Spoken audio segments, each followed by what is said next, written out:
anyone know what a hygiene factor is? First question thrown. I'm going to have lots of questions thrown at you in the next 50 minutes. What's a hygiene factor? Don't Google it. Yes. In terms of business, I guess how well you organize the documents and how easily traceable it is. So yes, it's the sort of documents, the sort of boring stuff that doesn't necessarily motivate you, but if you don't have it, it's bad news. So a good example of a hygiene factor, you go and look at Hertzberg motivation theory, then a salary for a job. You expect to have a salary for a job, but it's hardly going to be a motivator. If you get a bonus check at the end of the month or the end of the year, that can motivate you to work really well. But if you take away your salary, that's really going to demotivate you. So it's hardly going to motivate you, a hygiene factor, but it's sure going to demotivate you if you don't have it. So that's a hygiene factor, right? It's like a necessary but not sufficient condition for success. So I've titled my talk Startup Basics 101. It's the sort of things you have to get right. They're pretty boring, so I'm going to try and make them exciting. I've got a lot of questions going to throw at you, so I hope you're up and buzzy and happy and ready. If not, I'm going to fire questions at you anyway, including you, David. So these are things I wish. We've got a small business commissioner. He should know all the answers, right? Excellent.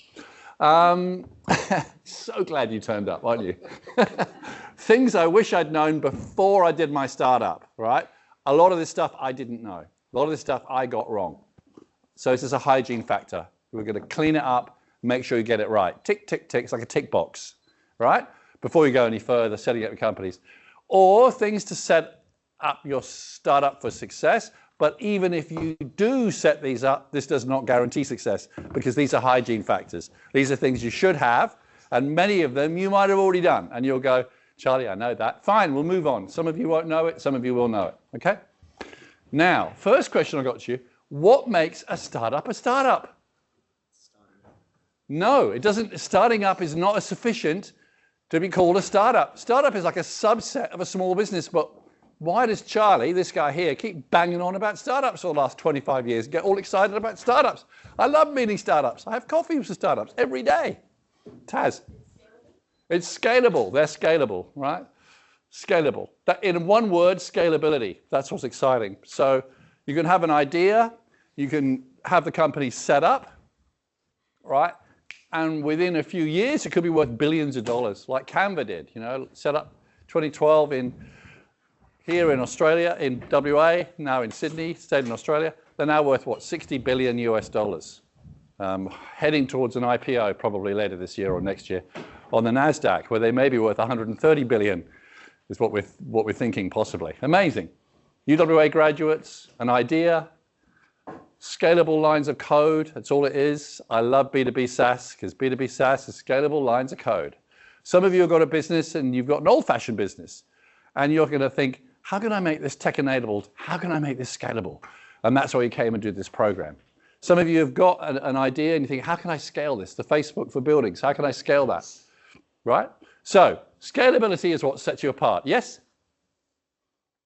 Yes? Yes, excellent, good. Right, startups are easy and startups are hard. What am I talking about? In some ways they're easy, in some ways they're damn hard. Explain. Michael. Michael? Sure, you're not going to shun. You're a wrestler. You're not going to shun hard work. So that's not enough to make them hard. Taz, I've already heard from you. Sorry, but well done for playing. Yes, Jack. Jack. Yeah. Maybe it's simple to come up with an idea. Simple to anyone can come up with an idea. Ideas, schmideas, right? Anyone can come up with an idea. Yep. Yeah, maybe it's more difficult to actually implement it. Yep. Why is that? Why is that?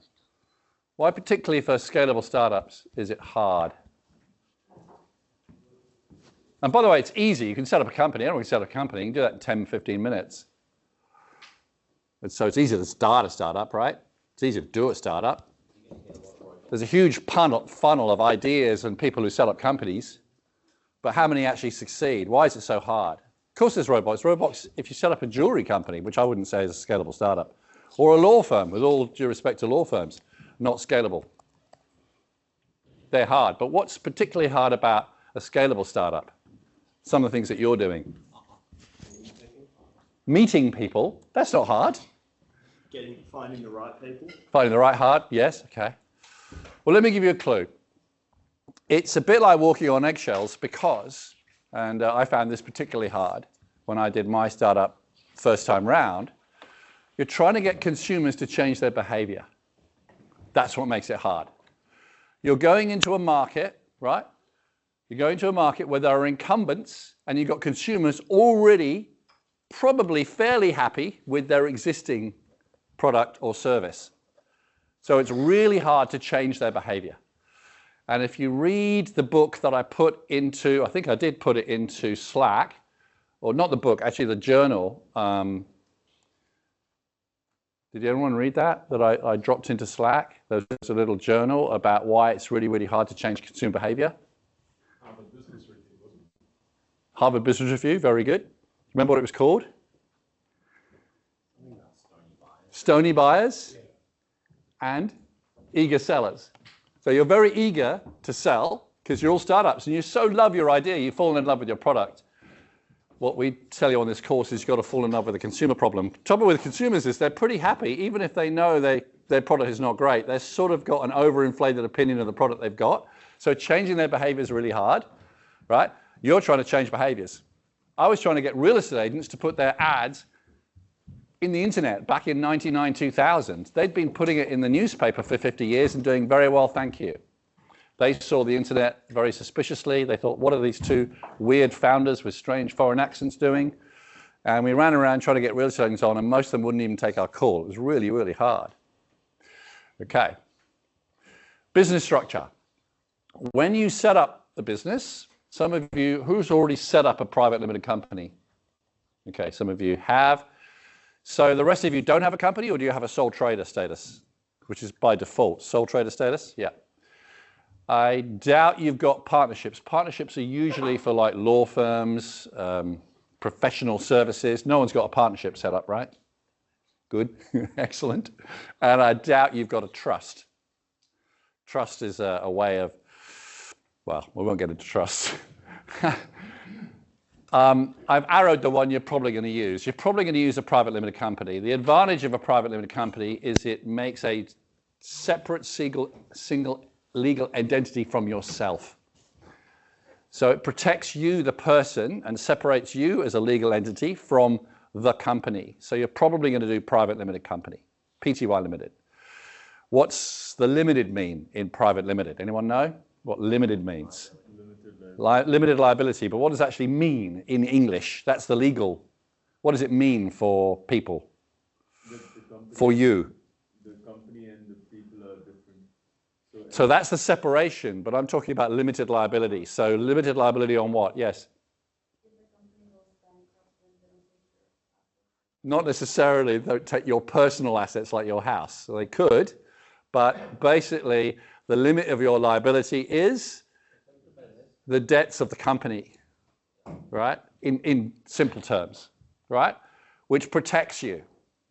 Otherwise, when companies get big, it would be too much of a liability for one person or a few people to bear. It would be billions of dollars. You can't individually bear that responsibility. So the limit of your liability is the liability of the company. So that protects you, right? So setting up a PTY limited is probably the thing you're going to do. And you can do that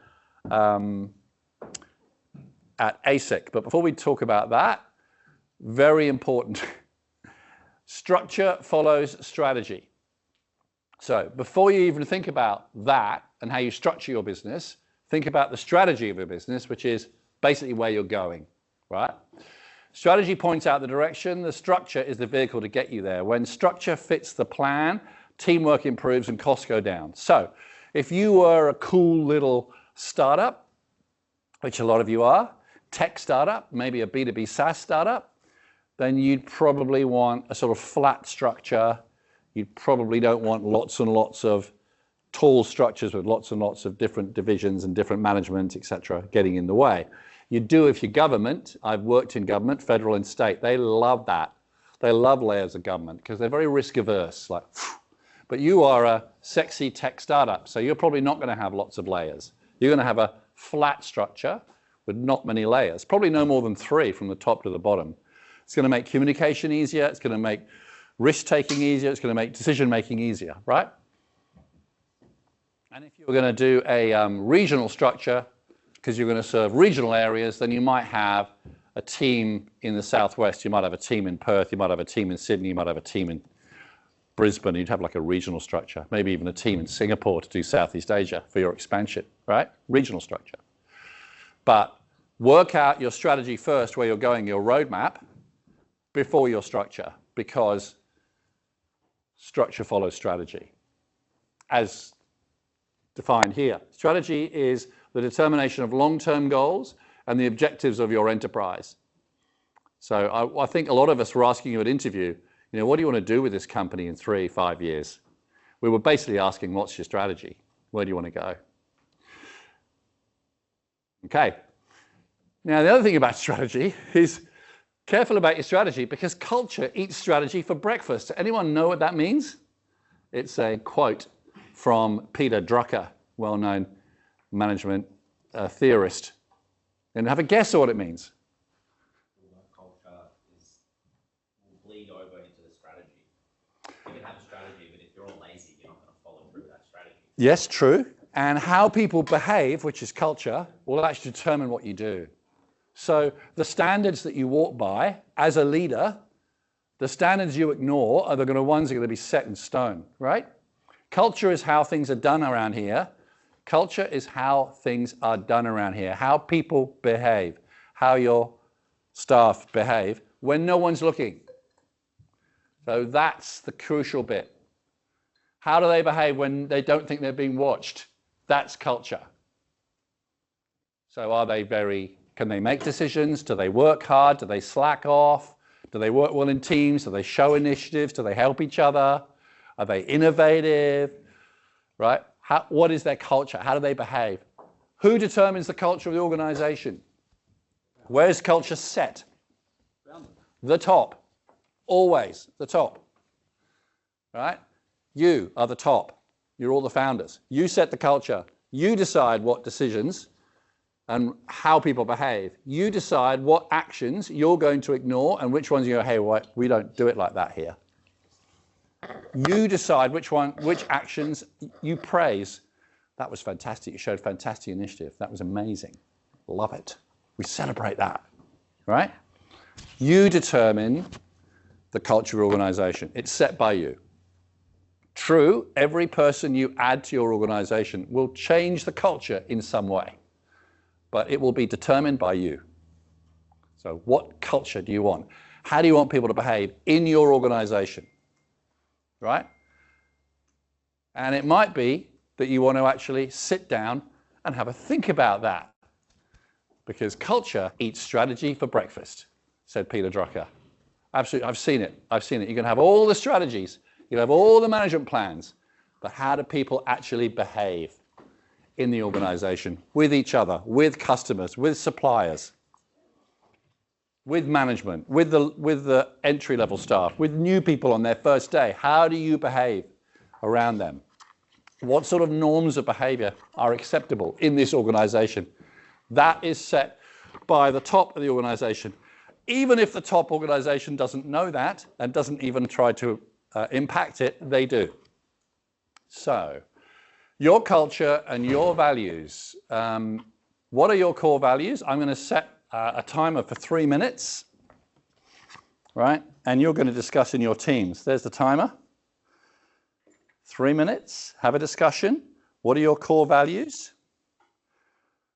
Be specific about the behaviors you want in your organization. Include your team in their development. How will you track how the team is going? How are you going to track culture?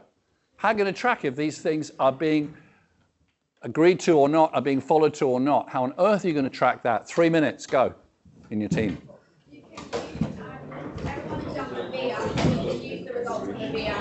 Okay.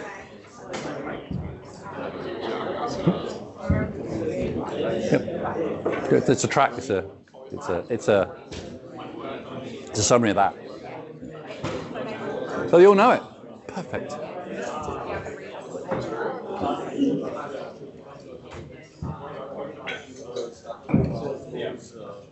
Yeah,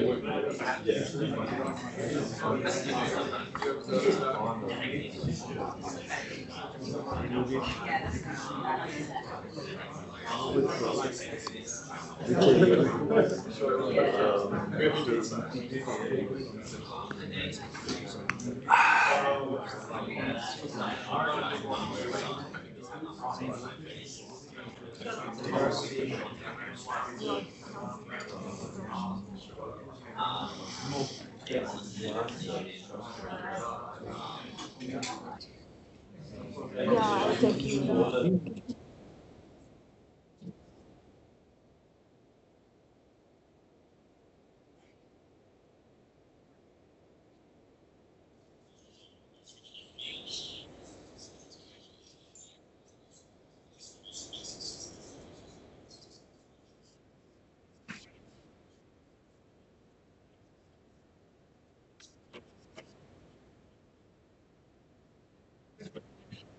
Hey, you in the same team doing this?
All right, that's it. That's your 3 minutes. And because you've already done that exercise, I'm really looking forward to your answers, Kat. Yes? Shh. Reliability. We expect our team to be and staff members to be reliable. Turn up on time, do the work. Trust. Right? Excellent. Good. Warren? Honesty and integrity. Honesty, integrity. How are you going to track that? Yeah. Something to think about, right? No, I'm not expecting flippant answers. What's your culture? What's your values? What are you going to die in a ditch over? What are you going to have on a sign if you're marching down St. George's Terrace? And what are you going to stand for? What's going to be written on your sign? Quality of product or quality of performance? Quality of what? Both. Maybe both. Okay. And what was the second one? Honesty. We like honesty. Yeah. Bassy. Transparency. Transparency. That's a bit like honesty. Yeah. No fakery. Empathy for Colleagues. each other, colleagues. Empathy for customers. Problem you're solving. Lovely. What a lovely place to work. All right. Get the idea? Good. Can I ask one quick one? Sure. We put down fun as well. Fun. Yeah, why not? Business should be fun, right? How do I move off this? Okay. How do I get rid of that? I think it's something where we've all been focused on the technical side and making it happen, but sometimes making it fun will also help become attractive to your clients. If I agree. you go to two different products and one is fun, you might find you're a better seller. I agree. And I mean, not fun as like unproductive, just having pillow fights, but Some quirky. happy productivity, right? And if you're going to attract people to your startup, your first few employees, they're going to love the mission. They'll probably love you. They're probably sacrificing a nice salary for another job. Might as well be fun. Right? Might as well enjoy going to work. They're probably, workplaces can be toxic. Some of us may have worked in some sort of toxic environments and lots of backbiting and office politics and all that BS. Well, you're not going to have it in your company, are you? It's going to be fun, right? And we're going to, pizzas and Coke, and we'll work till 6 if the thing needs to be at 6 in the morning. If the things need to be fixed, right? It needs to be fixed. You wouldn't dream of that. I remember selling my company to another organization, which was very different, not for profit. And after about 10 days, my staff said to me, because they all got jobs in the place too, and they all looked at me and said, "What is this place?" Like by about 2:45, people have knocked off. By 10:05, there's basically a vortex as people are leaving the door, leaving to get out by 5 o'clock, so much so that papers on their desk are spinning because the vortex of their exit, right? It's incredible. What is this place? We never used to do that at Aussie Home, but very different. Okay, setting up a company. So, I think I've gone one slide too many. Let's go back.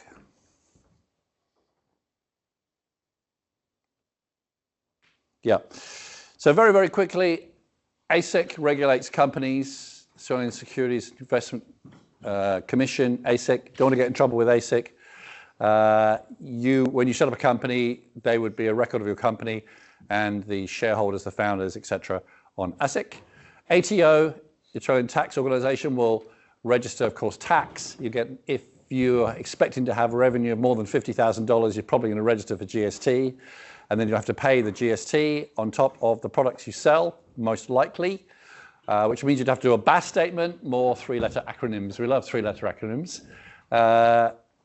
Business activity statement, maybe every month, maybe every quarter, which means you're going to have to register back to the ATO, which you can do through some clever software like Xero and MYOB and QuickBooks. But you have to do your BAS statement, which basically tells the government, the ATO, what your revenue was for and what your sales were for that quarter, and therefore how much GST you charged, and therefore how much GST you've got to pay them. Because that GST is not yours, that GST is the government's. You are collecting it on behalf of the government. Yes, it's good for cash flow in the short term because it sits in your bank, but it ain't your money. That go to the government. And as of this month, if you've got staff and you're paying super, you have to pay the super in the month that you paid them their salary. That happens this month. That has changed. That law has changed. 12.5% added on top of the salary is super to your staff, and it has to be paid the same month into their super account. With those BAS statements, is that only if you're registered for GST? Yes. Yeah. Talk to your accountant about this. I'm not an accountant. I'm not a lawyer. I'm just giving you basics. Yes, sir. I don't think it is. I've been getting BAS statements for the wrestling club, and that's not registered for. So you're doing your BAS statements but not paying GST? It's like the last time was $900, and we're not. Oh, right. Okay. For a quarter. So I don't know if GST is something related with that, and we're not registered for anything. Interesting. Bookkeeping, you can do it yourself. You can hire a bookkeeper, half day a week or whatever. Keep it up to date every week. I do my own. Legal advice, I'd get absolutely a lawyer and an accountant. You want to be lean and mean on your money at the beginning, of course, but don't scrimp on a good accountant and a good lawyer. That's some of the best advice I was ever given here at entrepreneurship classes on the MBA. It was very good advice. So even setting up a company, go to a company that does that. Yes, you can do it yourself. I would set it up. And they can answer questions, Michael, which I can't, around why are you doing a BAS if you've not got GST? They're experts in that. And there are a lot of good legal and accounting firms that work specifically with startups. Business name registration is required unless you're using your own name. You're probably going to be setting up a business, therefore you need a business name. Different to a domain name. Domain name is a web address, right? Whether it's .co or .whatever, .au you can have now, .com.au or whatever. Go to places like I use Web Central, where you can get, like, for $10 you can get a domain name. Do you have to have a business name in the website the same? No, but when you buy a .com.au, you have to say that it is part of what you're doing as a business. So you need to explain why you are buying a .com.au, which is a different name to your company name. As long as it's a product you sell or has a close relation, you tick a box, you get the .com.au. You then rent it, basically. You have to pay annual or every 2 years, or you can also buy them for 5 years. It makes it slightly cheaper per year, your domain name, and then renew it. All right. And a brand name, which is different. A brand name, which we've done IP, you might trademark that because that protects your brand, different from your business name. Does a business name give you the legal protection of IP over that name? No, it doesn't. No, it doesn't. Someone else could set up a business name very similar. But does a trademark protect you for the logo and the name of your company? Yes, it does, if awarded. All right? You did all this last week, yes, with the IP lawyer, didn't we? Yeah. So, 3 minutes, setting up a company. Go research. Whoop. Ah. That stopped working. Oh, no. Oh, there you go.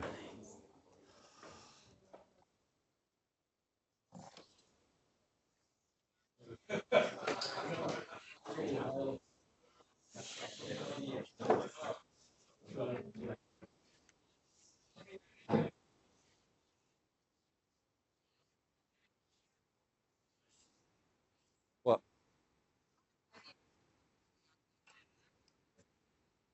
Ah, they can ask for these guys. Perfect.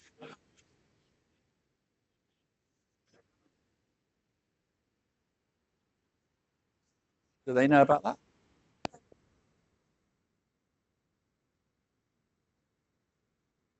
You going to announce it?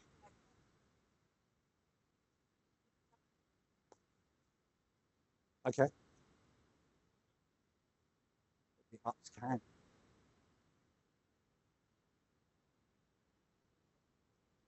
First and best dressed. When is it? They got to run over to you. Okay. Right now. Wow.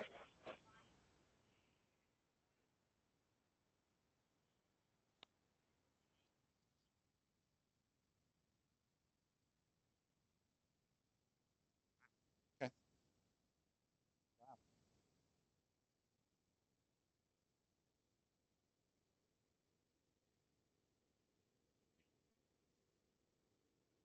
Yeah. It's a great question. Yeah. Yeah. Yeah.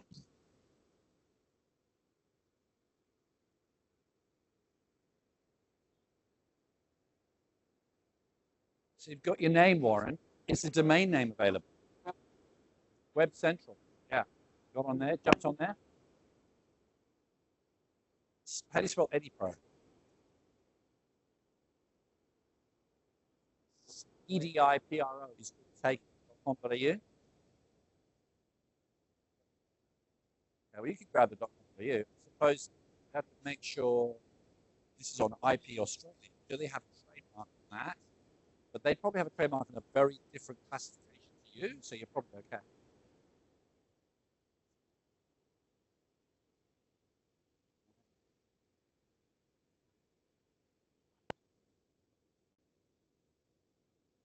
Good.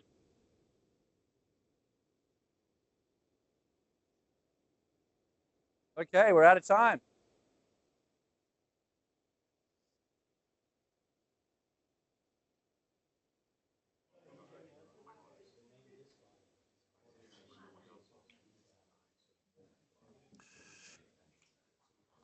So, some of you are researching domain names because you just come up with your name and you go, oh, crap, is the domain name available? And then you found there's another company with a similar name, but they do something different. Okay, well, that's okay. You could still get the .com.au. You could probably get a trademark for your name in a different classification at IP Australia to where they are. You'd be fine. You'd protect your logo, your brand in your classification. There's loads of classifications of industries. They can protect theirs. That'd be fine, no problem at all. You have a business name, doesn't matter. Just got to protect your brand away from theirs. You'll be okay. Now, very exciting news. PwC. Anyone heard of PwC? Probably. Big accounting firm, top tier firm. They're coming in next Thursday. This Thursday? 2 days time. My goodness. In the morning, 9:30 till 9 till 10:30. They're doing a workshop with you, but before the workshop, there are 4 slots available. 4 slots available. 20 minutes each. First in, best dressed. If you want to ask questions like, why am I doing a BAS if I don't have to do GST? Or other things like that. Should I set up this company or that company or whatever? PwC, free advice. You know how much they normally charge? Oh my God. Like one-to-one advice. The caveat is, actually now, you have to come to me. So I've only got 4 spots. So you have to literally run over to Jess right now and book in a spot with me. Literally. Okay, there we go. We're moving. 1, 2, 3, 4. Done. Done. 4 is done. Okay. Startup, baby. He goes, he cannot pause. I will carry on. I will carry on. All right. Accounting software. Right, you're setting up a PDY Limited. You are having to do BAS returns, GST, to the ATO. Lots of other softwares are available, but the 3 most common in Australia are Xero, MYOB. Interesting, Xero was set up by ex-MYOB people, came out of New Zealand, and QuickBooks. They're ATO compliant, which means when you set it up, you can actually press a button, it'll do it your BAS for you, which is pretty amazing. Profit and loss, balance sheet, all done. You just record all your transactions if you do it in the right way, or you can get a bookkeeper to do it for you. $35 a month, sort of starting pack for a small business, that sort of thing, right? Can even handle 1 employee for that, yes. Are those different accounting softwares, like different industries, like specialising? They're very well, maybe, I don't know. But the 3 most common, and I personally use Xero and have done for over 10 years. Other softwares are available. Cloud storage, I'm sure you know about that. CRM and sales, client relationship management. A lot of people start with a spreadsheet. Who are you gonna hit up? But that doesn't get very scalable. So a CRM like a HubSpot can be free for life with limited amount of use, but you can use it. So you can put, the good thing about a CRM is it keeps you really honest on sales and follow-up of sales and being organized on who you're hitting up and reminding you when to hit up. And if you set it up and then you start paying, the HubSpot CRM can start doing things for you automatically. Michael. At what point would you suggest using a CRM? Because like if you've got 1 customer or 2 customers, there's no point. Probably no. Yeah. $300. No, you won't do that. Yeah. So you might start with a spreadsheet, see how you go. But after a while, that will show its limitations. I was working at Business News, and for 11 years, they'd had their own individual hacked together system. This is a 20-year-old company with 25 staff. And I said, I'm sorry. I said to the owner, I'm not taking over a CEO without a CRM. And he said, well, you go research one. So we did. We set it up. And that way I found before the CRM, so this is I'd say you call a small, medium organization, 8, 9 million turnover at that time. The editorial team had no idea who they're contacting compared to the sales team, compared to the events team, compared to the subs team. The trouble with that was some people weren't being contacted at all. Then we were wondering why they weren't renewing their subscription. Or someone from BHP might be rung up by the sales team, and then literally 10 minutes later, someone from the ad team rings them up, and then someone from the events team trying to sell them a ticket. Really bad. Really bad. There's no single view of the customer. So, different ICT platform. I'm going to skip this. Go to bank accounts. I'm sure you know what a bank is. Different types of accounts. Again, because you've got a separate business to you as an organization, you're going to have a separate business account, unless you're a sole trader, which might make things a bit more murky. But business transactions should be in your business bank account, right? And you can't choose Bank West because they don't do business accounts anymore, which very, very annoying for me because I was at Bank West for ages, had a business bank account, then they stopped doing it. They're owned by Commonwealth Bank, so I had to set up a Commonwealth Bank account for my business while I had my Bank West personal account. It's a bit annoying. I've since shifted everything to Commonwealth Bank. Other banks are available. So, setting up a bank account, which one? Authorized signatures, have a think about that. Who's going to have a signature on the checkbook? Not that you have checkbooks, but who's going to have the authorized signatures? Merchant facilities, you're going to take online payments through your website. You can have them set up through your bank. Extra fees there. When you get bigger and you've actually got sales, what sort of loans or overdrafts are available where you're temporarily, because of cash flow, because it could be seasonal, you go into negative cash before it goes back up again. Some banks are very wary of doing that, charge you a lot. Some people allow it. So you might want to think about which type of bank and what requirements you have. I'll give you 3 minutes here because you may want to think about that and start setting up appointments with banks. The reason that's useful and interesting is that at the beginning, it's one thing you're rarely going to change, a bit like your email address. You're rarely going to change it once you've got it set up. It's so annoying to change. It's really annoying to change your bank. So you probably want to think about that and don't make a flippant decision at the beginning. So it is actually worthy to shop around and go and talk to some people, either on the phone or in person, about what sort of company and you get the vibe from them as to whether they're going to help you. Banks are unlikely to loan to startups because you don't have any assets to provide as collateral. But a good bank on your side is going to be very useful later in life as you grow. It's going to be another source of funding and also source of advice, right? So 3 minutes on that, starting now.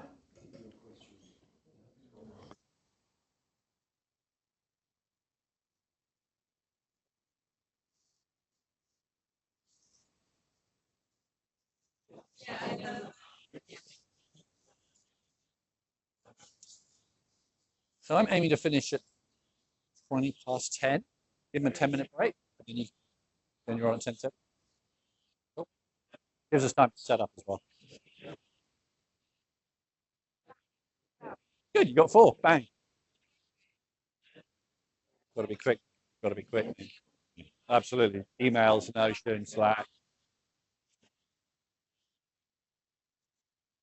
Did you see my note about next week? I've got this big dental thing Thursday morning.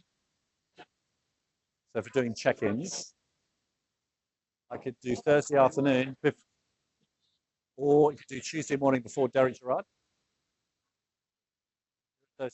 Tuesday morning before Derek. I'm free Tuesday morning. Okay, Tuesday morning then.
All right. Next, more hygiene factors coming your way. Very fast, 7 minutes to go. Then we'll have a break. Then you've got the mighty Lee Funnell in the second hour. Right. Okay, bank account sorted. Excellent. Loan facilities, merge facilities. Very sexy topic. Now, even more sexy, documents and sales contracts. I failed on this one miserably. Me and my co-founder did not have a shareholders agreement. Bad mistake. Why? Yeah, we were 50-50. I know you know David. This probably became a big bugbear, right? At SBDC. Oh my goodness. Worse than a divorce. Well, it's like a divorce, isn't it? Yeah. It's a relationship. It's a relationship, and before you enter a relationship, make sure you have an exit and the terms of that exit. Are they going to buy you out? Do they have to hand their shares back? Do other people get to buy them out? The other shareholders? What? How? And not just exit, Charlie, also how do you make decisions? If there's more than 2 of you. Yeah. There's 5. And the inputs that each got to put in. Money you put in, the effort you put in, who's running the company, and what the outputs are going to be, right?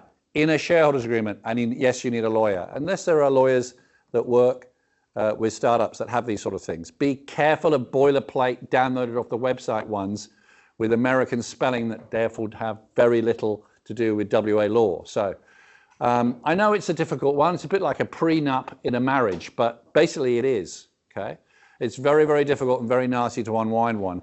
I didn't have one, and after 18 months, it was really, really difficult. When one person had an issue and had to leave, and it was we just didn't have a way of solving it, and we didn't for about 7 years until we got new investors in, and this person managed to sell most of their equity, but still kept some share. So shareholder agreement among the founders, including their exit and other shareholders, very important. Sales contracts, be very careful of terms of payment and pricing.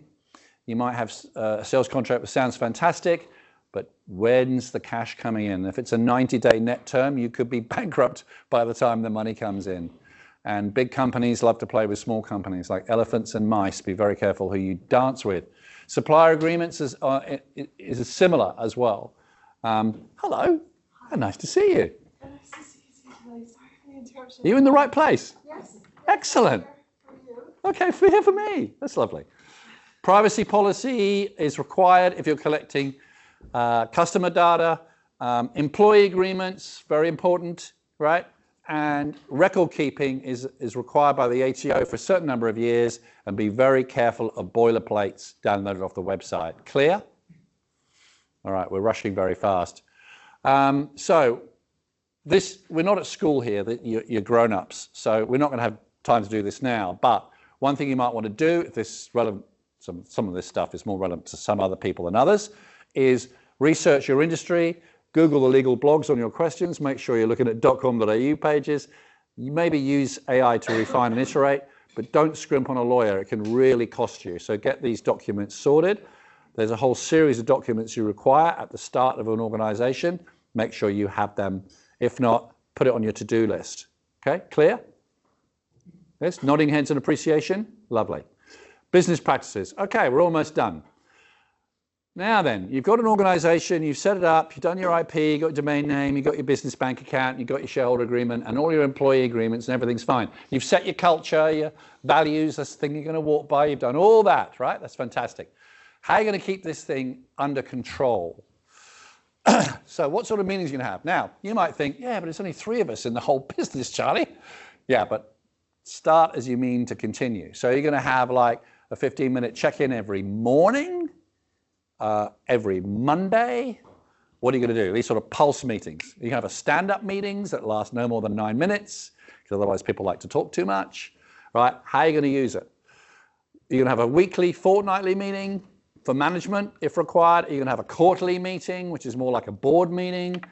You're going to have an advisory board. You're going to have an advisory committee. You're going to have outside people that you respect. Maybe some of them are shareholders. Maybe it's just people that you admire, that want to keep this thing on the rails. One of the best things we did when we started, and it was Nick's genius, was to have an advisory committee. It wasn't a board, so legally they can't be sent to prison. They're not non-executive directors, but they're an advisory committee of 5 people from actually 5 different industries, different ages and backgrounds, people we admired, right? One of them was our entrepreneurship professor here, who was also an investor and became chair. And we would go and maybe 2-3 times a year, have an advisory committee meeting.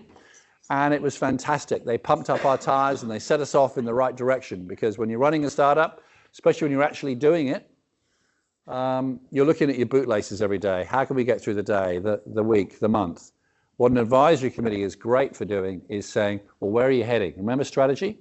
Which mountain are you heading towards in the distance? Because you don't want to be heading in the wrong direction, down the wrong valley. It's very, very hard then to go up the mountain to the next valley. So where are you heading in the future? Very, very good. I'm a huge fan of advisory committees or advisory boards. You can set them up temporarily. You don't need to pay them necessarily. They do it because they're helping you. They might have a vested interest by being a shareholder. You might give them stock options, which they could cash in. You might give them a free breakfast or a nice lunch. And these guys are there to help you. And you need that emotional support. So, what type of meetings are you going to have? What's the right cadence for you? What's the right rhythm for you? You're going to have a daily meeting. We worked at business news together. And it's Alison in charge of subs. She was amazing. Alison every morning at 10 to 9 would have a stand-up meeting. Stand up, the subs team. And they said what they were going to do each day. Bang, bang, bang, bang, bang. And at 10 to 4, same day, stand-up meeting. Everyone's there. Do not be late. What did you do that day? Like, she was really good in controlling the subs team. Remember that? Amazing. Never seen anything like it. So what sort of cadence are you going to have in your company? What makes sense? To keep control. Interns running in all directions. But how are you going to keep control? Are you going to, obviously, yes, you can use Slack, but what sort of person-to-person or on video meeting are you going to have regularly to keep it all going? Check on the culture. Check on the way people are behaving, right? One thing that I was told, and I always try and do, is I start a meeting on time. I do not wait for the people who are late. I had this mad Yorkshire headmaster in my very first job as a teacher. He said, Charles, always start on time, finish on time. Very, very important. The late ones will mince in, looking a bit feeble and weak.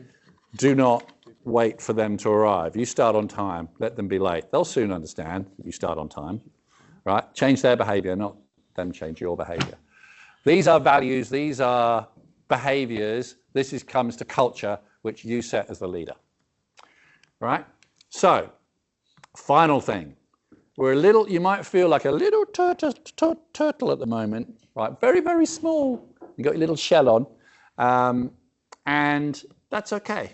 Because, as I think Anita Roddick said once, the body shop owner, if you think small is weak, consider the mosquito.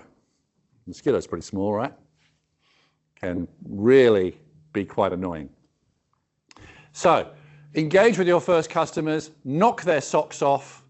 Lee's going to go into this in the next hour in much more detail. Get 5-star reviews on everything, have a feedback loop and continuous improvement, grow organically, don't overcapitalize, don't try and grow too fast. Grow organically with the revenues you've got. The best revenue is always customer revenue. And if you're not embarrassed, you've launched too late. So don't wait for it to be perfect. Get it out there. I know Nathan's very strong on this, isn't it? Get a minimum viable product or a minimum lovable product, an MLP, and just get it into customers' hands, get it into users' hands, even if you're embarrassed with it, especially if you're embarrassed with it. If you're happy with it, you've waited too long, get it out there, into people's hands, and get them using it, and get them using feedback. And by the way, don't worry about it. No one's going to notice. You're in Perth, the most isolated city in the world, about the best place to launch something new. No one over East is going to even heard of you until you're nice and big, and then you'll go and take them by storm. It's great being in an isolated city. Huge advantage, right? And, yes? Who actually, just out of interest, did that this weekend? Like, who created some content and put out there this weekend? Created something and put out there? 1, 2, 3, 4. Fantastic. Cousin, how old are you? 9. How many YouTube videos did you put out there this weekend? 2 videos from that this weekend. Anything more you guys can do. Yes. So let's get something out there. And I'll leave you with this, Crossing the Chasm from Jeffrey Moore. You might think, yeah, it's really hard working with the early people who love us, our early adopters. We don't make money until we hit the early and late majority, but there's an advantage of being new. You're interesting, and early adopters love the latest stuff, right? The people who are going to use your pre-workout jelly are going to be so happy that they got to be one of the first ever users. So much so they'll tell other people about it. So get it in the hands of customers, work with innovators and early adopters. What's lovely about these guys is you're not going to make money here. They might not even be paying yet. But these guys love the new stuff. They'll love to give something a go, and they'll forgive you when it stuffs up. They'll forgive you when it doesn't work. Because that's part of the fun of having something new. And they can show off to their friends. But eventually, and this is where Lee is going to help you, you're going to have to cross that chasm and get into the early majority, where most of the people are. All right, and then later, the late majority, where everyone else is. It's going to be very difficult to get the laggards and the skeptics at the end, right? The people who are still using a Nokia flip phone and refuse to use an iPhone, still, right? And maybe going back to it. Those guys are hard to get at the very end. You make money in the middle there, but work with your early adopters, okay? Good. That's it. Thank you very much. I haven't got time for questions. We're going to have a break.